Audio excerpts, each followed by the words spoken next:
広島県内の山の中で島根県の女子大学生の遺体の一部が見つかった事件。広島から捜索の最新情報の報告です。広島県北広島町の我流山の林道の入り口です。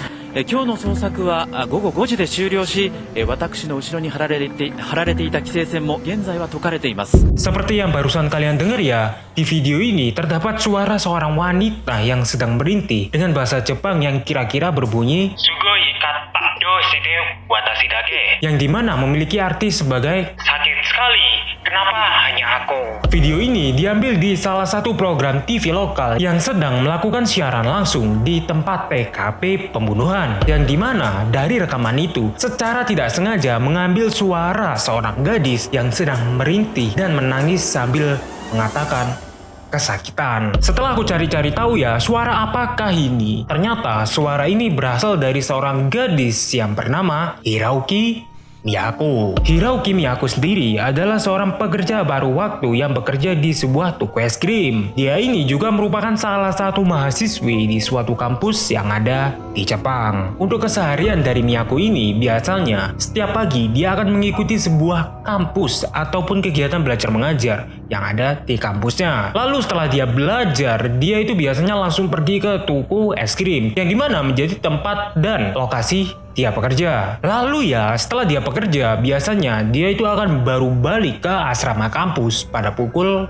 10 malam. Kesehariannya ini biasa dia lakukan dan cenderung lancar. Hingga pada suatu ketika ya, Hirauki Miyako tiba-tiba tidak bisa dihubungi ketika dia habis pulang bekerja. Yang dimana ya, banyak orang yang berspekulasi di saat ini kemungkinan Miyako sudah menghilang. Karena merasa khawatir ya, lalu pada 26 Oktober tahun 2019, Hirauki Miyako kemudian dilaporkan hilang oleh orang tuanya setelah 2 hari tidak kembali ke asrama kampusnya. Menanggapi laporan yang satu ini, pihak kepolisian kemudian melakukan penyelidikan terhadap kasus yang satu ini dan menemukan bahwa Hirauki Miyako telah melakukan sebuah kegiatan yang gak biasanya dia lakukan, yaitu mengumpulkan sampah dari toko es krim. Namun sayangnya ya, pihak kepolisian tidak menemukan jejak sampah yang tersisa dari kejadian yang satu ini, melainkan hanya menemukan sebuah rekaman CCTV yang menampilkan Hirauki Miyako sedang mengambil sampah-sampah dari toko es krim. Sayangnya ya, meskipun pihak kepolisian berhasil mengantongi rekaman CCTV yang satu ini, ternyata hal ini nggak cukup, dikarenakan rekaman CCTV ini tidak mengeksplorasi lebih lanjut terkait kasus yang satu ini. Dan karena hal ini, pihak kepolisian kemudian melakukan pencarian ke wilayah yang lebih sempit. Tapi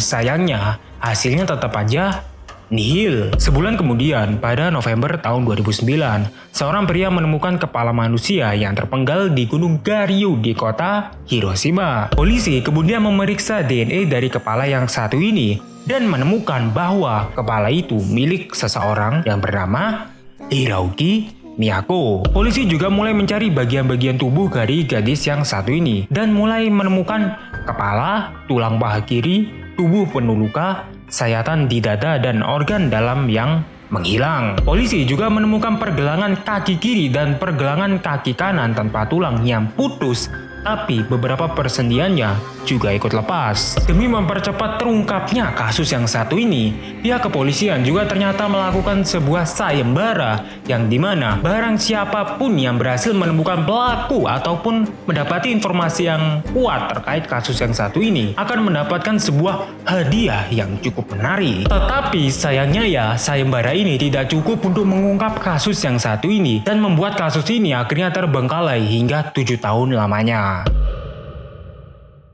Lalu pada tahun 2016 kemarin, polisi ternyata berhasil menemukan pelaku pembunuhan Miyako. Ternyata ia adalah seorang pelaku yang dimana memiliki nama sebagai Yano Tomiharu, berusia 33 tahun. Yano Tomiharu sendiri merupakan salah satu mantan narapidana yang sudah dilepaskan. Lalu untuk kenapa Yano ini bisa menjadi mantan narapidana? Dikarenakan dulu itu dia sudah melakukan tindakan kriminal, yaitu melakukan tindakan pemerkosaan kepada salah satu warga. Namun beberapa tahun setelahnya ya dia dinyatakan bebas. Setelah polisi melakukan penyelidikan lebih lanjut terkait pria yang satu ini, ternyata Yano Tomiharu ternyata tidak memiliki sangkut pautnya ataupun memiliki relasi terhadap Hiroki Miyako. Karena sudah mengetahui siapa pelaku pembunuhan keji yang satu ini, akhirnya pihak kepolisian kemudian melakukan sebuah tindakan penggerebekan kepada pria yang satu ini. Namun sayangnya ya, bukannya menangkap Yano Tomiharu, pihak kepolisian ternyata mendapati sebuah fakta kalau pria yang satu ini ternyata sudah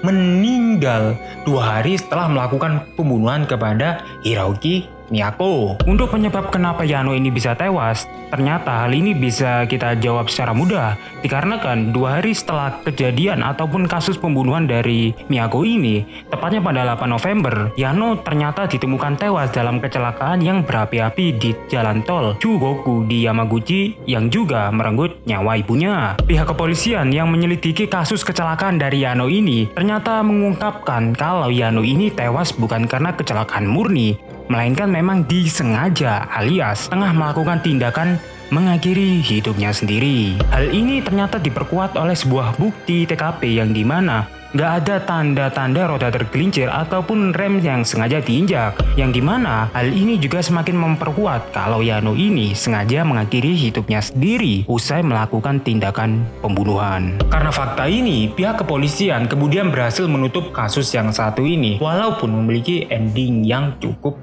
buruk. Meski kasus yang satu ini harus berakhir tragis, ternyata ada salah satu fun fact yang cukup menarik, yaitu sebuah rekaman dari sebuah stasiun TV yang menampilkan suara wanita yang diduga milik dari Hiroki Miyako. Suara itu sendiri ternyata berbunyi seperti Sugoi kata, do shite watashi dake. Yang memiliki arti Sakit sekali, tapi kenapa hanya aku?